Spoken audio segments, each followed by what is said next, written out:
It's all in the news that half of Biggie's catalog was sold before Miss Wallace passed away, maybe in January, February. She sold over half the catalog to Primary Wave, which is a big publishing company. In case you don't know who Primary Wave is, Primary Wave is a publishing and acquisition company for catalogs, and they maximize catalogs and they do strategic campaigns into sync placements, and they monetize legacy tracks from what I read previously, and to reach out to a new audience like TV and things like that.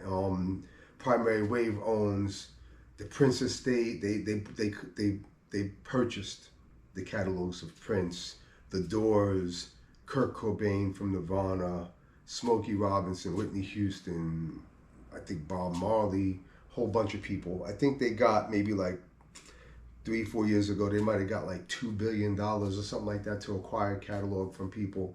So Primary Wave is a New York company. I think it started by Larry Mistel. I think he used to be over at Virgin Records from what I recall. I remember that name, but they're a New York company and they're a real big company. They got $2 billion or so like 4 or 5 years ago.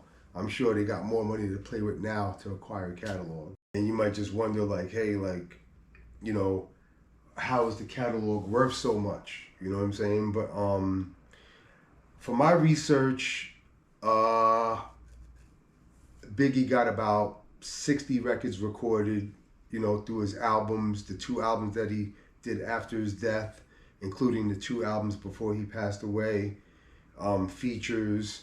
But if you include freestyles and unrecorded, unreleased songs, he probably has like 100 songs from my research or so.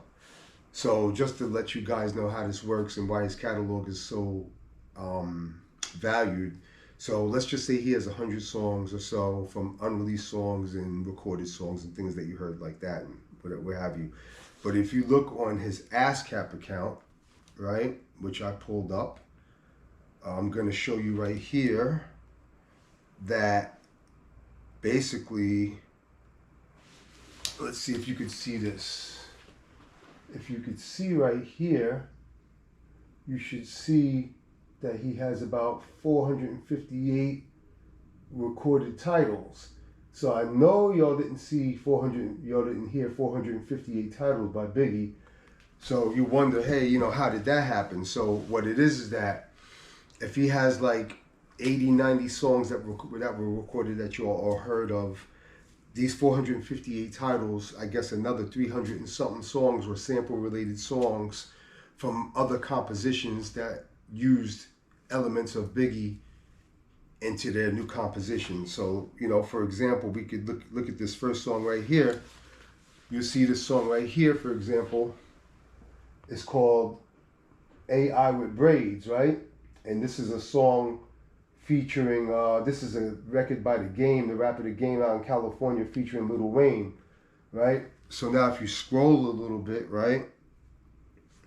If you scroll a little bit, you can see, I think you can see where down there where it says Lil Wayne and what have not. But this is, you see Christopher Wallace. Obviously, he's not on the song with Game and Lil Wayne, but this was, sampled a song, one of his songs sampled into the Game records. And also, here's another thing. If you could see on here, you can see Big Papa Music, which is Biggie, right? But you also see Justin Combs there as a publisher, right? And that kind of just tells you right there that Puffy didn't give back everybody's publishing, because if he gave back everybody's publishing, you would not see Justin Combs publishing there. It wouldn't be there if he gave back everybody's publishing. So obviously he's still making a publishing claim. So when you hear people say, or you hear, the word is like, oh, Puffy gave back the publishing, that's obviously not true, because you see Justin Combs there. So he's still making claims. And, from what I recall, I got the Locks, or not going to say, I assisted in getting the Locks Day publishing back. And I think Mace got his publishing back. And maybe Faith Evans got her publishing back. But out of all the groups that Puffy recorded with off top, I only recall a handful of artists getting their publishing back.